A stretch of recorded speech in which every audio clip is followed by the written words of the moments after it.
Hello, this is Tony Heller from RealClimateScience.com. CNN reports some of Glacier National Park's glaciers have lost as much as 80% of their size in the last 50 years. And they have a couple of photographs captioned Glacier National Park's Jackson Glacier, pictured in 1910 left and 2020 on the right. The photographs were taken 110 years apart, not 50 years apart. So let's take a look at the history of Glacier National Park so we can understand why they didn't post a picture from 50 years ago. 100 years ago, Glacier National Park was melting so quickly that scientists predicted all the ice would be gone within 25 years, or before 1950. Most of the ice loss in Glacier National Park occurred between 1913 and 1927. Over the last 50 years, there's been very little. This study was done about 30 years ago and doesn't cover what's happened since then, so let's take a look at that. Here's what Al Gore had to say in 2006. This is happening in Glacier National Park. I climbed to the top of this in 1998 with one of my daughters. Within 15 years, this will be the park formerly known as Glacier. That was from his 2006 science fiction movie, An Inconvenient Truth. He predicted the ice would be gone by the year 2021. So let's take a look at what actually happened at the Grinnell Glacier over the last 30 years. This is Google Earth imagery from 1991, and this is what it looked like in 2021. It appears that the glacier might have grown. This is 1991, and this is 2021. There's no indication that the glacier has shrunk or disappeared as Al Gore predicted in his 2006 movie. Let's take a look at some other famous glaciers from around the world. This is Greenland's largest glacier, the Jacobshavn Glacier. The glacier retreated very rapidly from 1850 until about 1960. Then it slowed down quite a bit. And now Greenland's largest glacier is growing again, just like the glaciers in Glacier National Park.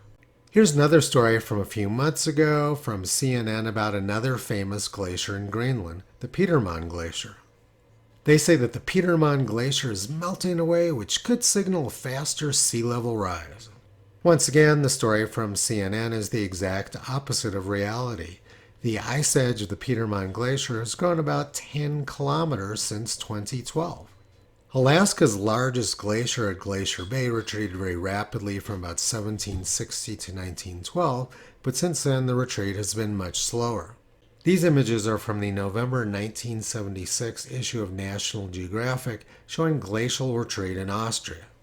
This is 1903, 1929, 1940, and 1956.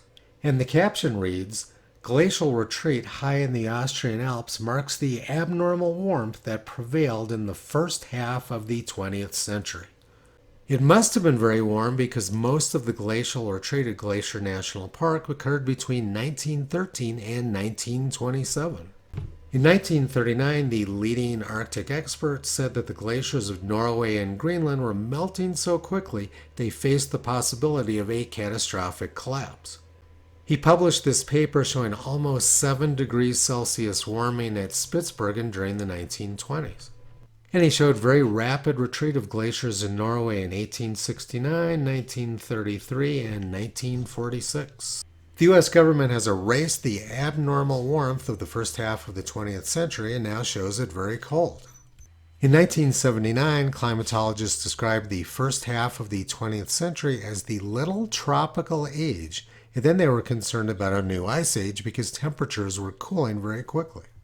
In 1974, the National Center for Atmospheric Research showed very rapid warming until about 1940, and then very rapid cooling after that into the 1970s. NOAA magazine in 1974 talked about the global warming trend of 1890 to 1940, and then discussed how the cooling since 1940 was causing a huge increase in droughts. NOAA magazine said that Earth warmed rapidly after 1890, but Michael Mann's hockey stick shows the next few decades as being the coldest of the last 1,000 years. According to Michael Mann's graph, Greenland's largest glacier melted very rapidly during the coldest decades of the last 1,000 years. Academics and government climate scientists have attempted to rewrite Earth's history. Melting ice doesn't lie, but government climate scientists do. Toto has been pulling back the curtain on the climate scam for more than 15 years. You can visit him and his family on the web at realclimatescience.com.